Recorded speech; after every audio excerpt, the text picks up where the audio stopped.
అందరికీ నమస్కారం. ఈరోజు కరెంట్ అఫైర్స్లోని మొదటి అంశం, ఇందిరాగాంధీ, మార్గరెట్ థాచర్ కన్నా ఎక్కువసార్లు ఎన్నికల్లో గెలిచిన హసీనా ప్రపంచంలో సుదీర్ఘకాలం అధికారంలో ఉన్న మహిళా దేశాధినేతగా టైమ్ పత్రిక పేర్కొంది. న్యూయార్క్కు చెందిన ఈ పత్రిక నవంబర్ 20 సంచిక ముఖ చిత్రాన్ని షేక్ హసీనా అలంకరించారు. 76 ఏళ్ల హసీనా 17 కోట్ల జనాభా గల బంగ్లాదేశ్ను జనుము ఉత్పత్తిదారుల స్థాయి నుంచి గత దశాబ్దంలో ఆసియా పసిఫిక్లో అత్యంత శీఘ్ర ప్రగతిని సాధిస్తున్న దేశంగా తీర్చిదిద్దారని టైమ్ ముఖ చిత్రం కథనం ప్రశంసించింది. ఇజ్రాయిల్లో నేలమాళిగలో నిర్మించిన ఒక అధునాతన బ్లడ్ బ్యాంక్ భారీ స్థాయిలో రక్తాన్ని ప్రాసెస్ చేస్తూ ప్రాణాలను రక్షిస్తుంది. ప్రస్తుతం యుద్ధంలో ఈ కేంద్రం సేవలు కీలకమయ్యాయి. Marcus national blood services centre అనే ఈ కేంద్రం టెల్ అవీవ్కు సమీపంలో రమ్లాలో ఉంది. అక్టోబర్ 7న దక్షిణ ఇజ్రాయెల్ పైన హమాస్ ముష్కరులు దాడులు చేసినప్పుడు ఈ బ్లడ్ బ్యాంకు సేవలు మొదలుపెట్టింది. నిజానికి కొద్ది రోజుల తర్వాత దాన్ని ప్రారంభించాల్సింది. మిలిటెంట్ల దాడి తీవ్రత నేపథ్యంలో సిబ్బంది వెంటనే రంగంలోకి దిగారు. హుటాహుటిన పరికరాలను బంకర్లోకి తరలించి క్షతగాత్రులను రక్షించడానికి చర్యలు చేపట్టారు. ఈ బ్లడ్ బ్యాంకు నేల నుంచి 15 మీటర్ల లోతులో ఉంది. $13.5 కోట్ల దీనిని నిర్మించారు. రాకెట్లు, క్షిపణులు, రసాయన దాడులు, భూకంపాలను ఇది తట్టుకోగలదు. తద్వారా అత్యంత విపత్కర పరిస్థితుల్లోనూ బ్లడ్ ప్రాసెసింగ్ కొనసాగుతుంది. హమాస్ దాడుల తర్వాత 1000 యూనిట్ల రక్తాన్ని ఈ కేంద్రం సరఫరా చేసింది. యుద్ధం మొదలైనప్పటి నుంచి 1000 మంది ఇజ్రాయెల్ వాసులు రక్తదానానికి ముందుకొచ్చారు. ఈ క్రమంలో గంటల తరబడి క్యూలో నిలబడడానికి కూడా సిద్ధపడ్డారు. 51,000 చదరపు మీటర్ల విస్తీర్ణంలో నిర్మించిన ఈ కేంద్రంలో ఒక రవాణా కేంద్రం, మాలిక్యులర్ ల్యాబ్లు ఉన్నాయి. రసాయన జీవదాడి సమయంలో పనిచేసేలా ఎయిర్ ఫిల్టరేషన్ వ్యవస్థను కూడా ఇది ఏర్పాటు చేశారు. 300 చదరపు మీటర్ల సురక్షిత గది కూడా ఉంది. అది తీవ్రస్థాయి క్షిపణి దాడులను తట్టుకోగలదు. గాజాలోకి మరింత విస్తృతంగా చొచ్చుకెళ్లాలని ఇజ్రాయిల్ సైన్యం భావిస్తున్నట్టు, ఒకవేళ పెద్ద సంఖ్యలో క్షతగాత్రులను ఈ బ్లడ్ బ్యాంక్ సేవలు అవసరమవుతాయని అధికారులు భావిస్తున్నారు. ఇందుకనుగుణంగా ఈ బ్లడ్ బ్యాంకును తీర్చిదిద్దుతున్నారు. ప్లాస్టిక్ నుంచి ఔషధాలకు ముడి సరుకును ప్రయోజనకర బ్యాక్టీరియాను అభివృద్ధి చేసిన బ్రిటన్ శాస్త్రవేత్తలు పర్యావరణానికి పెద్ద బెడదగా మారిన పాలిఇథిలిన్ టెరఫ్థలేట్ PET ప్లాస్టిక్ను వదిలించే దిశగా బ్రిటన్ శాస్త్రవేత్త కీలక ఆవిష్కారం చేశారు. ప్రయోజనకర ఉత్పత్తిగా దాన్ని మార్చేసే సూక్ష్మజీవిని వారు అభివృద్ధి చేశారు. ఒక రకం ఈకోలి బ్యాక్టీరియాను జన్యు మార్పిడి చేసి దీన్ని సృష్టించారు. PETని ప్లాస్టిక్ బాటిళ్లు, ఇతర ఉత్పత్తుల్లో విరివిగా ఉపయోగిస్తుంటారు. ఇది పర్యావరణానికి పెద్దగా సమస్య మారింది. నిత్యం 1000 ట్రక్కుల ప్లాస్టిక్ వ్యర్థాలు సముద్రంలో కలుస్తున్నాయి. రీసైక్లింగ్ ద్వారా ఈ ఉత్పత్తులను కొంతమేరకు పునర్వినియోగిస్తున్నారు. అయితే సమస్యను ఎదుర్కోవడానికి మరిన్ని వినూత్న ఆలోచనలు అవసరమంటూ బ్రిటన్లోని ఎడిన్బర్గ్ విశ్వవిద్యాలయ శాస్త్రవేత్తలు గతంలో ఒక రకం ఈకోలి బ్యాక్టీరియాను జన్యు మార్పిడి చేసి ప్రయోజనకర సూక్ష్మజీవిని రూపొందించారు. అది ప్లాస్టిక్ బాటిళ్లలోని టెరఫ్థాలిక్ యాసిడ్ను వనాలిన్ అనే పదార్థంగా మార్చింది. వెనిలాకు ప్రత్యేకమైన రుచికి ఈ పదార్థమే కారణం. ఇప్పుడు ఎడిన్బర్గ్ యూనివర్సిటీలో మరో బృందం ఇంకో అడుగు ముందుకేసింది. వీరు ఈకోలిలోని బయోసింథటిక్ చర్యల సామర్థ్యాన్ని మరింత విస్తరించేలా ఆ జీవి జన్యు ఇంజనీరింగ్ నిర్వహించారు. తద్వారా అది PETని తినేసి అడిపిక్ ఆమ్లాన్ని ఉత్పత్తి చేసేలా తీర్చిదిద్దారు. ఇది చాలా ప్రయోజనకరంగా పదార్థంగా నైలాన్ ఔషధాలు, సుగంధ పరిమళాల తయారీకి ఉపయోగిస్తుంటారు. అడిపిక్ ఆమ్లాన్ని సాధారణంగా శిలాజ ఇంధనాల నుంచి ఉత్పత్తి చేస్తుంటారు. తాజా విధానంలో 79% టెరాఫ్థాలిక్ యాసిడ్ను అడిపిక్ ఆమ్లంగా మార్చొచ్చని శాస్త్రవేత్తలు తెలిపారు. ఈ నేపథ్యంలో ప్లాస్టిక్ వ్యర్థాల నుంచి దుస్తులకు అవసరమైన నైలాన్ను ఉత్పత్తి చేయడం సాధ్యమేనని ఈ సందర్భంగా తెలిపారు. అమెరికాలోని సియాల్టీలో త్వరలో భారత దౌత్య కార్యాలయం ఏర్పాటు కానుంది. దీనికి సంబంధించిన సన్నాహకాలు వేగంగా జరుగుతున్నాయని అధికారులు తెలిపారు. సియాటిల్లో దౌత్య కార్యాలయాన్ని నెలకొల్పే విషయమై 7 ఏళ్ల క్రితమే ప్రకటన వెలువడింది. జూన్లో భారత ప్రధాని మోదీ, అమెరికా అధ్యక్షుడు బైడెన్ వాషింగ్టన్లో భేటీ అయినప్పుడు ఈ అంశం ప్రస్తావనకు వచ్చింది. ఆ తర్వాతే వేగం పుంజుకుంది. త్వరలో విడుదల కాబోతున్న తన ఆటోబయోగ్రఫీ పుస్తకం పైన వివాదం చెలరేగడంతో దాన్ని ప్రచురణ నుంచి వెనక్కి తీసుకుంటున్నట్లు భారత అంతరిక్ష పరిశోధన సంస్థ ఇస్రో చైర్మన్ ఎస్ సోమనాథ్ తెలిపారు. సంస్థ మాజీ అధిపతి శివన్పై ఆ పుస్తకంలో విమర్శలు చేసినట్టు వార్తలు రావడంతో శనివారం ఆయన ఈ నిర్ణయం తీసుకున్నారు. నిలవు కుడిచ సింహగల్, వెన్నెలను తాకిన సింహాలు అనేది పేరుతో ఈ పుస్తకంలో కొన్ని అంశాలు ఒక మలయాళ పత్రికలో ప్రచురితమయ్యాయి. అందులో సోమనాథ్కు పదోన్నతులు రాకుండా శివన్ అడ్డుకున్నారన్న భావన వ్యక్తమయ్యేలా కొన్ని అంశాలు ఉన్నాయని, ఇది వివాదం సృష్టించిందని, దీనిపై సోమనాథ్ శనివారం విలేకరుల వద్ద స్పందించారు.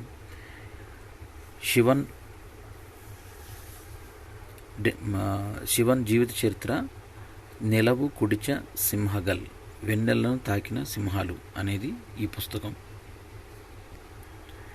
న్యాయస్థానం వెలువరించిన తీర్పులకు సంబంధించిన శాసన వ్యవస్థ ఏమి చేయాలి, ఏమి చేయకూడదనే స్పష్టమైన విభజన రేఖ ఉందని భారత ప్రధాన న్యాయమూర్తి జస్టిస్ డి.వై. చంద్రచూడ్ తెలిపారు. కోర్టు తీర్పు చట్టంలోని లోపాలను వెల్లడించినప్పుడు దానిని సరిదిద్దుతూ కొత్త శాసనాన్ని తీసుకొచ్చే అవకాశం చట్టసభకు ఉంటుందని స్పష్టం చేశాడు. అంతేకాని ఆ తీర్పు తప్పు దానిని పట్టించుకోమంటూ శాసనకర్తలు నేరుగా తోసిపుచ్చలేవని వివరించారు. ఢిల్లీలో శనివారం హిందుస్థాన్ టైమ్స్ లీడర్షిప్ సమ్మిట్ కార్యక్రమంలో ప్రసంగిస్తూ జస్టిస్ చంద్రచూడ్ ఈ విషయాలను వెల్లడించారు. మహిళల భాగస్వామ్యాన్ని కూడా పెంచాలని, మన న్యాయ వ్యవస్థలో మహిళల భాగస్వామ్యం తక్కువగా ఉందని, అందుకు వ్యవస్థాపకమైన అవరోధాలు ఉన్నాయని అభిప్రాయపడ్డాడు. సమాన అవకాశాలు కల్పిస్తే మహిళలు అధిక సంఖ్యలో న్యాయ వ్యవస్థలోకి వస్తారని, కోర్టు పరిభాష, న్యాయ గ్రంథాలు, తీర్పులు, వ్యవహార లావాదేవీలు అన్నీ ఆంగ్ల భాషలో ఉండటం కూడా ఒక అవరోధమే అంటూ పేర్కొన్నారు. మానవ సహిత అంతరిక్ష యాత్ర పేరు గగన్యాన్. సన్నాహక ప్రయోగాల్లో భాగంగా గత నెలల్లో ఫ్లైట్ టెస్ట్ TVD-1ను విజయవంతంగా నిర్వహించిన ఇస్రో శాస్త్రవేత్తలు రెండో పరీక్ష TVD-2కు సిద్ధమవుతున్నారు. ఇందులో భాగంగానే వ్యోమగాములు కూర్చునే క్రూ మాడ్యూల్ను నిటారుగా ఉంచే వ్యవస్థను పరీక్షించనున్నారు. గగన్యాన్ ముగిశాక ఆఖరిలో ఆ మాడ్యూల్ సముద్రంపై దిగుతుంది. ఆ సమయంలో దాన్ని నిటారుగా ఉంచడం అవసరం. TVD-1 ప్రయోగంలో క్రూ మాడ్యూల్ సముద్ర జలాల్లో నిటారుగానే దిగినప్పటికీ ఆ తర్వాత తలకిందులైంది. దీన్ని సరిచేసిన ఇస్రో ఆ వ్యవస్థ పనితీరును, సామర్థ్యాన్ని పరీక్షించనుంది. వైద్య రంగంలో కొత్తగా వస్తున్న మార్పులకు అనుగుణంగా మెడికల్ విద్యార్థులకు బోధించడం, వైద్య నిపుణులను తయారు చేయడంలో భాగంగా వరంగల్ కాకతీయ వైద్య కళాశాల KMC కేంద్రంగా ప్రాంతీయ వైద్య అధ్యాపకులకు శిక్షణ కేంద్రం regional centre for medical education technology ఏర్పాటు చేస్తున్నట్టు నేషనల్ మెడికల్ కమిషన్ ఉత్తర్వులను జారీ చేసింది. కళాశాల అధికారులు అంగీకరిస్తే మొదట 6 నెలల్లో శిక్షణ ఇచ్చి ఫలితాల ఆధారంగా కేంద్రాన్ని కొనసాగిస్తామని ఆ ఉత్తర్వుల్లో పేర్కొంది. ప్రస్తుతం హైదరాబాద్లో గాంధీ భాస్కర వైద్య కళాశాలలో ఈ శిక్షణ కేంద్రాలు ఉన్నాయి. KMCలో ఏర్పాటుతో తెలంగాణలో 3వ కేంద్రం కానుంది. KMCలోని 15 మంది ప్రొఫెసర్లు హైదరాబాద్ గాంధీ ఆసుపత్రి శిక్షణ కేంద్రంలో తర్ఫీదు పొందారని KMC ప్రిన్సిపల్ తెలిపారు. హనుమంతుడు అందరివాడే పేరుతో రాసిన పుస్తకాన్ని ఈ నెల 7న మహారాష్ట్ర మాజీ ముఖ్యమంత్రి అశోక్ చవాన్ ఆవిష్కరిస్తారని PCC మాజీ అధ్యక్షుడు వి హనుమంతరావు తెలిపారు. దోమలగూడలోని వెంకట్రామిరెడ్డి హాల్లో జరిగే ఈ కార్యక్రమానికి కర్ణాటక మంత్రి బోసురాజు, AICC ఎన్నికల పరిశీలకులు దీపాదాస్ మున్సి హాజరవుతారని ఆయన శనివారం గాంధీ భవన్లో విలేకరుల సమావేశంలో తెలిపారు. తన 50 ఏళ్ల రాజకీయ జీవితంలో అనుభవించిన పదవులు, ఎదుర్కొన్న సవాళ్లు తదితర పలు విషయాల్లో ఈ పుస్తకాల్లో పొందుపరిచానని తెలిపారు. కాంగ్రెస్ గెలిస్తే ప్రజాస్వామ్య ప్రభుత్వం వస్తుందని PCC సీనియర్ ఉపాధ్యక్షుడు మల్లు రవి ఈ సందర్భంగా పేర్కొన్నారు. హైదరాబాద్లో ఓ కంపెనీకి బెంగళూరుకు తరలించే అక్కడ స్థలం కేటాయించేందుకు ఓ కర్ణాటక ఉప ముఖ్యమంత్రి DK శివకుమార్ లేఖ రాశారంటూ ఈ కార్యక్రమంలో పేర్కొన్నవారు అన్నారు. టీఎస్ఆర్టీసీ తమ సంస్థ ఉద్యోగుల కోసం ఇన్-హౌస్ మొబైల్ యాప్ను అభివృద్ధి చేసింది. డ్రైవర్లు, కండక్టర్లతో సహా ఉద్యోగులందరూ దీన్ని డౌన్లోడ్ చేసుకునేలా చూడాలని డిపో మేనేజర్లను ఆర్టీసీ ఆదేశించింది. రోజువారీగా ఉద్యోగుల పనితీరు తెలుసుకునేలా ఇందులో ఏర్పాటు చేసింది. పనితీరు సంతృప్తిగా లేని వారికి ఈ యాప్ ద్వారా గుర్తించి కౌన్సిలింగ్ ఇవ్వాలని ఆర్టీసీ యాజమాన్యం డిపో మేనేజర్లకు స్పష్టం చేసింది. ఆర్టీసీ ఉద్యోగులు ఈ యాప్లో తమ స్టాఫ్ నంబర్ నమోదు చేయగానే ప్రయాణ మార్గం, డ్యూటీ చేసిన కిలోమీటర్లు, ఆదాయ లక్ష్యం, వచ్చిన ఆదాయం ఎంత, కిలోమీటర్ల వారీగా డీజిల్ వినియోగం తదితర వివరాలు కనిపిస్తాయి. గడిచిన 12 నెలలకు సంబంధించిన వివరాలు కూడా కనిపించేలా యాప్ను అభివృద్ధి చేశారు. రోజువారీగా కేటాయించే డ్యూటీల వివరాలను డ్రైవర్లు, కండక్టర్లు ముందు రోజే తెలుసుకునేలా దాన్ని రూపొందించారు.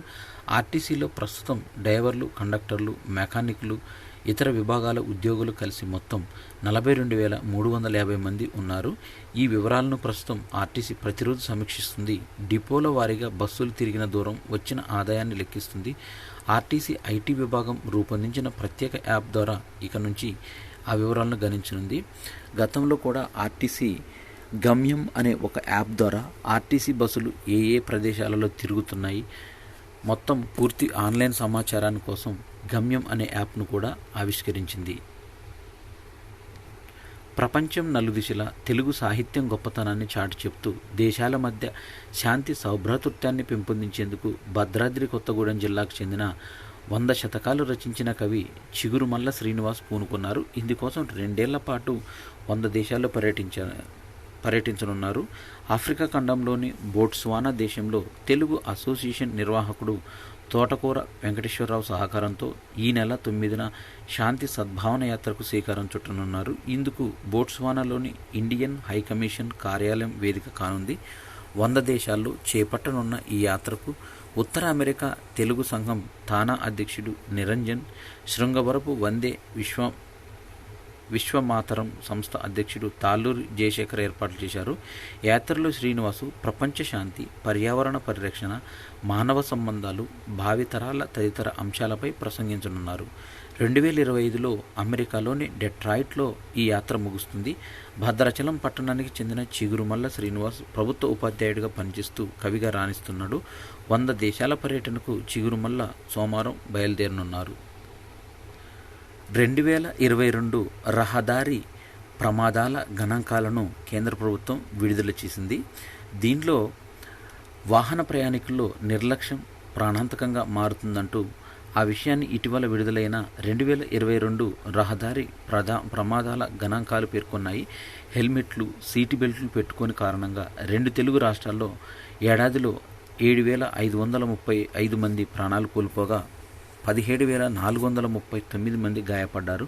రోజుకు సగటున 21 మంది మృత్యువాత పడగా 48 మంది గాయపడ్డారు.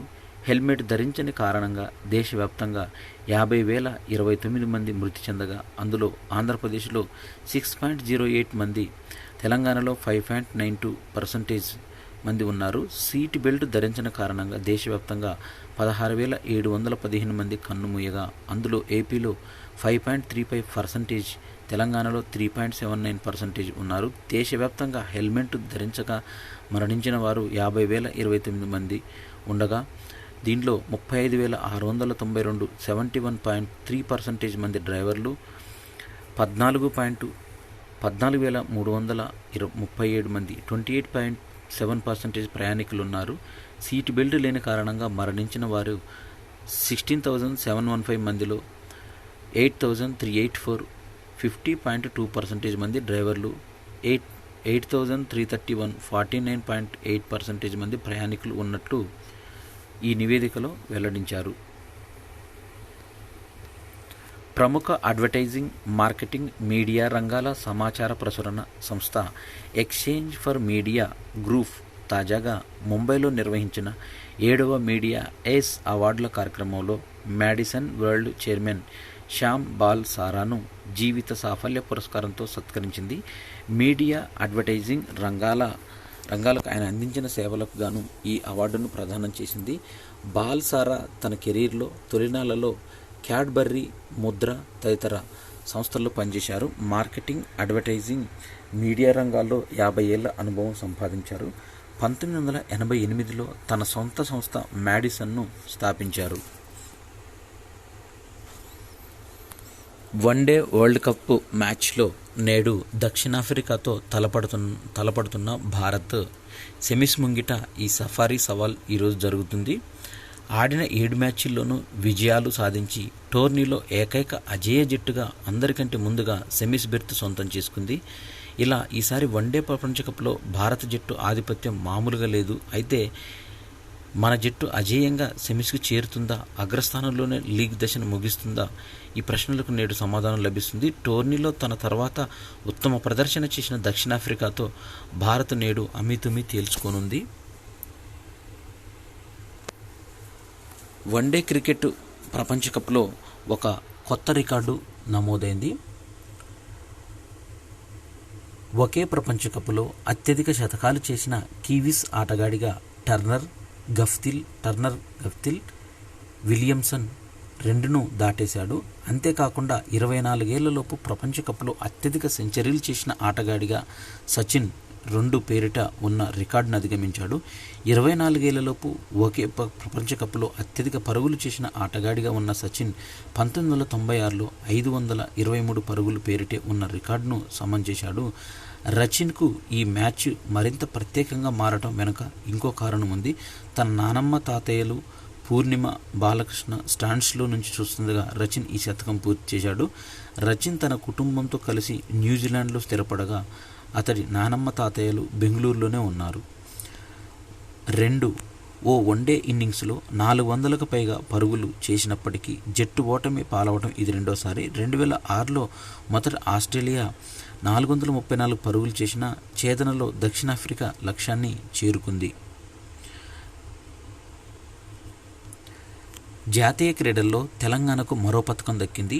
మహిళల టెన్నిస్ డబుల్స్లో శ్రీవల్లి రష్మిక, శ్రావ్య శివాని రజతం సొంతం చేసుకున్నారు. శనివారం డబుల్స్ ఫైనల్లో రష్మిక శ్రావ్య జంట 3-6, 1-6 తేడాతో టాప్ సీడ్ రుతుజ, ప్రార్థన మహారాష్ట్రాల చేతిలో ఓడింది. మరోవైపు సింగిల్స్లో రష్మిక ఫైనల్కు చేరింది. సుల్తాన్ జోహార్ కప్లో భారత్ కాంస్యం గెలుచుకుంది. ఉత్కంఠ భరిత పోరులో చిరకాల ప్రత్యర్థి అయిన పాకిస్తాన్ను షూటౌట్లో 6-5తో ఓడించింది. నిర్ణీత సమయంలో 2 జట్లు 3-3 గోల్స్తో సమంగా నిలిచాయి. ముస్తాక్ అలీ T20 టోర్నమెంట్లో బరోడాతో పంజాబ్ టైటిల్ పోరును తలపడనుంది. శనివారం సెమీఫైనల్లో పంజాబ్ 6 వికెట్ల తేడాతో ఢిల్లీని ఓడించింది. మొదట ఢిల్లీ 183 7 వికెట్ల స్కోర్ చేసింది. ఆయుష్ బదోని 80 నాటౌట్ సత్తా చాటాడు. సిద్ధార్థ్ కౌల్ 3 వికెట్స్ 27 బాల్స్లో ప్రత్యర్థిని కట్టడి చేశాడు. అభిషేక్ శర్మ 77, మన్దీప్ సింగ్ 53 నాటౌట్ మెరుపులతో లక్ష్యాన్ని పంజాబ్ 18.4 ఓవర్లలో 4 వికెట్లకి కోల్పోయి అందుకుంది. మరో సెమీఫైనల్లో బరోడా 6 వికెట్ల తేడాతో అసోం పైన నెగ్గింది. ఇవి నవంబర్ 5, 2023కు సంబంధించిన కరెంట్ అఫైర్స్. ఈ వీడియో నచ్చినట్టయితే లైక్ చేయండి, మీ ఫ్రెండ్స్కి షేర్ చేయండి. నా ఛానల్ సబ్స్క్రైబ్ చేసుకోవడం ద్వారా నేను చేసే వీడియోస్ అన్నీ కూడా మీకు నోటిఫికేషన్ రూపంలో వెలువడతాయి. Thanks for watching.